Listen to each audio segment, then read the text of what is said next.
A day in my life as a seaman na nakasampa sa isang international vessel. Ngayong araw nga ay nagpa-pump out kami ng cargo hold bilge kasama ang partner ko na si Randy. Habang nagpa-pump out kami mga amigo ay may iba akong nararamdaman. Meron akong napapansin na tila ba may masarap na pagkain akong naaamoy.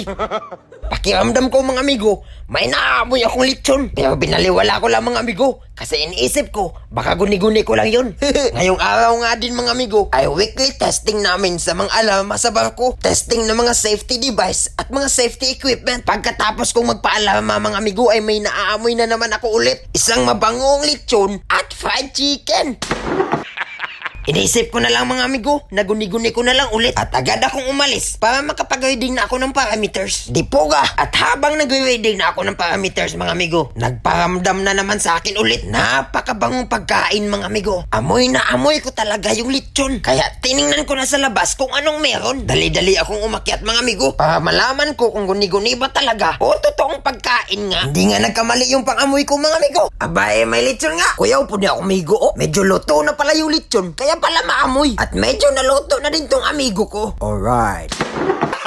At pumunta din ako sa galing namin mga amigo. Dito nga ay gumawa sila ng cake. May fried chicken din mga amigo. At may iba pang mga putahe. Mone, bugoy kayo tanan. Agad akong bumalik sa duty mga amigo. At bandang alas 11:38 mga amigo, nag-paging na yung naka-duty sa bridge.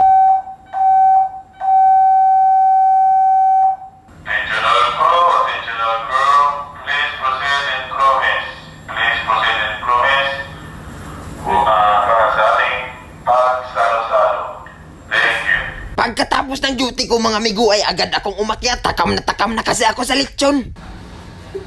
Shout out pala kay Captain Cedro Villos, ang gwapong kapitan namin sa barko. Dali-dali akong kumuha ng plato mga amigo. At syempre, kubkuba na agad. Sa sobrang takam ko mga amigo, parang napadami ata tayo. Medyo nahuli ako sa kainan, pero hindi ako magpapahuli sa kubkuban kasi nipat ang agi oh. Medyo marami din silang hinanda mga amigo. May isda, may seafoods, may kilawin, may pansit, may manok, at gwapong marino. Gago! Medyo napadami yung handa nila mga amigo. 4 daw kasi magbe-birthday ngayong buwan. Kaya isinabay na nila. Kung nagustuhan nyo din ang mga ginagawa ko, hala, magsima na kayo para maranasan nyo ang mga naranasan ko. Sa mga mahilig pala sa mga dessert dyan, may i-recommend ako sa inyo ang Layers of Amores. Marami kayong pwedeng pagpilian mga amigo. Masarap na, affordable pa. Okay kayo mga amigo, lami kayo.